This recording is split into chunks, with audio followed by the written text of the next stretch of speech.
স্ত্রী সহ দীর্ঘ ২০ বছর পর মাতৃভূমি কিশোরগঞ্জের পাকুন্দিয়ায় এসেছেন আমেরিকায় চালকবিহীন হেলিকপ্টারের আবিষ্কারক বীর মুক্তিযোদ্ধা ডক্টর হুমায়ুন কবির।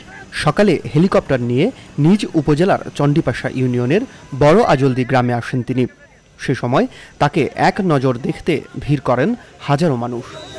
আমি খুব প্রাউড ফিল করছি যে উনি এই মাটিতে আবার দীর্ঘ ২০ বছর পরে আবার এসেছেন। এটা আসলে আমাদের জন্য খুব গর্বের ব্যাপার। ওনাকে আমি আগে কখনো দেখিনি, এই প্রথম দেখা হলো।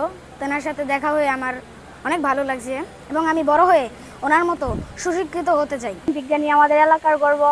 উনি বলছেন যে পড়াশোনার কোনো বিকল্প নাই, আবার উনি অনেক পড়াশোনা করছেন, তাই বিজ্ঞানী হয়েছেন। আমরাও চাই ওনার মতো হতে।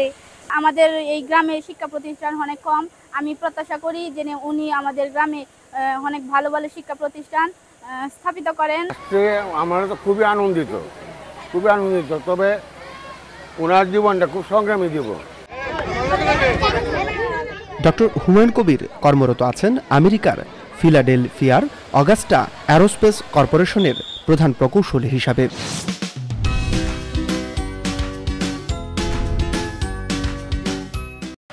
তিনি বিশ্বের প্রথম রিমোট কন্ট্রোল হেলিকপ্টারের উদ্ভাবক।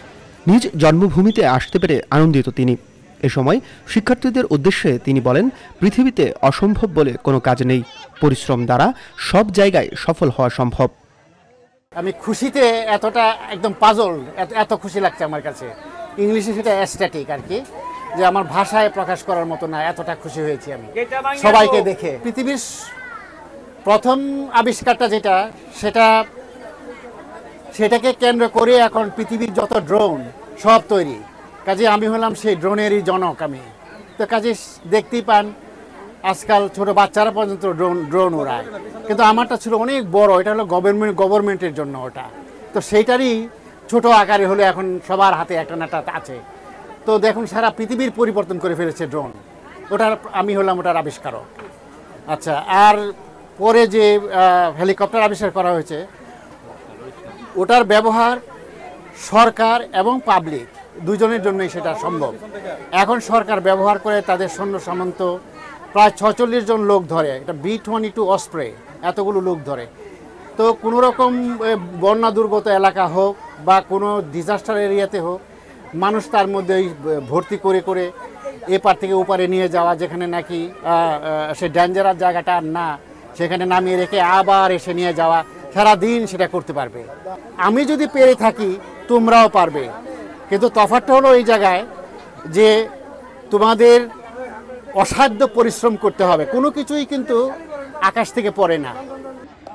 বুধবার তার স্ত্রী ফরিদা কবির সহ বাংলাদেশে আসেন তিনি। বাংলাদেশে অবস্থান করবেন 1 মাস। এ সময় নিজ বাড়িসহ জেলার বিভিন্ন স্থান ঘুরে দেখবেন তিনি। মশিউর কায়েস, এখন কিশোরগঞ্জ।